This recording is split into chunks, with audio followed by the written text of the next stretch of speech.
இந்த 2026 நாம் தமிழரா திமுகவா அதிமுகவா எது சார் ஆட்சி உங்களுக்கு தெரிந்த அரசியல் பார்வை?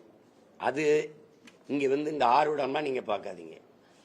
மக்கள் சொல்லுவாங்க இந்த கட்சியை வீழ்த்தணும் கூட்டணி அமைக்கணும், இந்த கட்சியை வீழ்த்தணும் கூட்டணி அமைக்கணும்.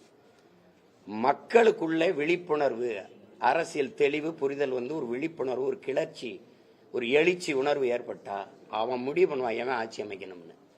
திமுகவை அதிமுகவோட ஒரு தலைமை கூட்டணி அமைச்சு திமுகவை வீழ்த்தணும்னு பேசுறதும், திமுக ஒரு தலைமை பிஜேபியை வளர விடாம வீழ்த்தணும்னு பேசுறதும் ரொம்ப வேடிக்கையானது. கூட்டணி கட்சிகளால் தலைவர்களால் ஒருத்தரை வீழ்த்தி ஒருத்தரை வாழ்த்துறது அல்ல. மக்களினுடைய அரசியல் விழிப்புணர்வுல இருக்குது. டேய் இவங்களை ஒழிக்கணும்டான்னு நினைச்சா ஒழிப்பான், வேணாம்னு நினைச்சா வேணும். இந்த நாட்டில் நான் சொல்றேன் உங்களுக்கு, திமுக வர வேண்டும் என்று யாரும் வாக்கு செலுத்துறது இல்லை, அதிமுக வர வேண்டும் என்று யாரும் வாக்கு செலுத்துறது இல்லை. திமுக வந்துடவே கூடாதுன்னு நினைச்சு அதிமுக போடுறான்.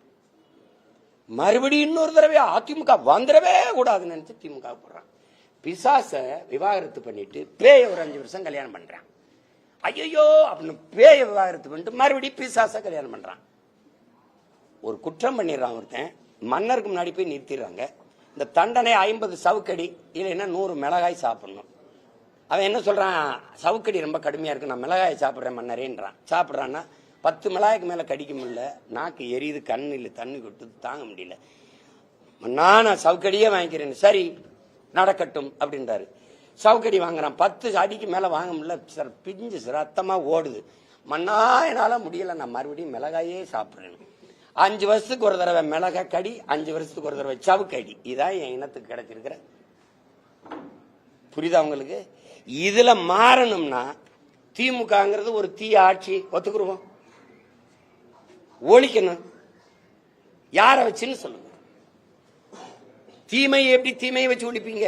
நபிகளார்ட்ட போய் தீமையை எப்படி ஒழிப்பீங்கன்னு கேட்கும்போது நபிகள் நாயகம் அலைஹிஸ்ஸலாம் அவர்கள் சொன்னது, நபி தீமையை நன்மையை வச்சுதாண்டா ஒழிப்பேன், நேர்மையை வச்சுதாண்டா ஒழிப்பேன். திமுகவை அதிமுக வச்சு இப்படி ஒழிப்பீங்க, அப்புறம் இந்த தீமையை எந்த தீமையை வச்சு ஒழிப்பீங்க? நெருப்பை நெருப்பை வச்சு இப்படி அனுப்பிங்க. ஒரு தண்ணி வேணும்ல, அது யாரு?